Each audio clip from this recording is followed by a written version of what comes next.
Hi friends, వీడియోలోకి వెళ్ళే ముందు ప్లీజ్ లైక్ చేయండి. Please support my channel. భార్య: ఏమండోయ్, తెల్లారి చాలాసేపు అయింది, పడుకుంది చాలు, ఇంకా నిద్ర లేవండి. భర్త: నేను లేచి చాలాసేపు అయింది, ఉదయాన్నే లేచి నీ మొహం చూడడం ఇష్టం లేక దుప్పటి కింద అనుష్క బొమ్మ చూస్తున్నాను. భార్య: ఏంటండి ఆ పిచ్చి మాటలు? భర్త: మొన్న యాక్సిడెంట్ అయింది కదా, అప్పుడు నీ రక్తం ఎక్కించారు కదా నాకు, అప్పటి నుండి లోపల పిచ్చి పిచ్చిగా ఉంది లేవే.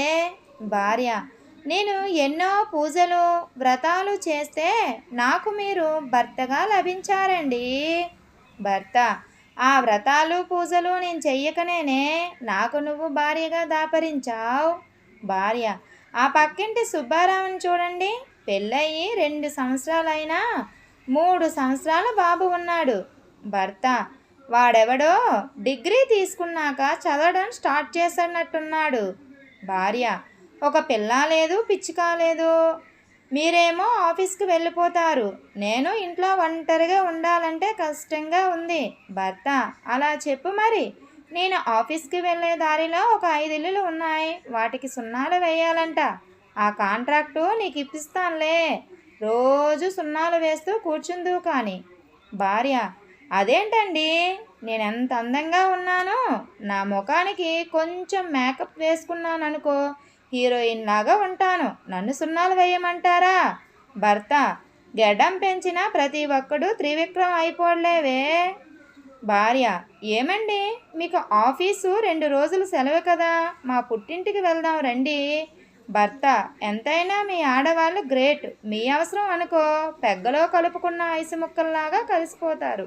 అదే మా అవసరం అనుకో, అది ఆదివారమైనా ఆఫీస్కి వెళ్ళమంటారు. భార్య: మా చెల్లి నా మీద బెంగ పెట్టుకుందండి. భర్త: సరిగ్గా కనుక్కో, నీ మీద బెంగ పెట్టుకుంటే రేపు వెళ్దాం, నా మీద బెంగ పెట్టుకుంటే ఇప్పుడే వెళ్దాం. భార్య: పగలు 12 గంటలే, రాత్రి 12 గంటలే. భర్త: ఈ రాత్రి అనే పదంతోనే మా మగవాళ్ళతో మీ ఆడవాళ్ళు ఆడుకుంటున్నారు. ఈ చీకటి అనేదే లేకపోతే మా మగవాడు లైఫ్ వైజాగ్ బీచ్లో లైట్ హౌస్ లాగా వెలిగిపోయేది. భార్య: హుహుహుహు. భర్త: సర్లే, ఏడవకు, వెళ్దాం. మా మగవాళ్ళు ఏదైనా సాధించాలనుకో రాత్రి పగలు కష్టపడాలి, అదే మీ ఆడవాళ్ళు ఒక్క ఏడుపుతోనే సాధించేస్తారు. భార్య: ఏమండి, మనం మా పుట్టింటికి వెళ్తున్నాం కదా, ఇంట్లో దొంగలు పడకుండా ఉండడానికి తలుపులకి కరెంటు వైర్లు పెట్టాను, ఎవరైనా ముట్టుకోగానే షాక్ కొడుతుంది. భర్త: ఎంత మంచి పని చేశావో, దొంగలు ఎవరూ రాకపోతే మీ పుట్టింటి నుండి మన ఇంటికి రాగానే ఆ తలుపులేవో నువ్వే తెరు అని అంటాడు. Thank you friends. ఈ వీడియో కనుక మీకు నచ్చినట్లయితే ప్లీజ్ లైక్ చేయండి. Please subscribe my channel. Thank you.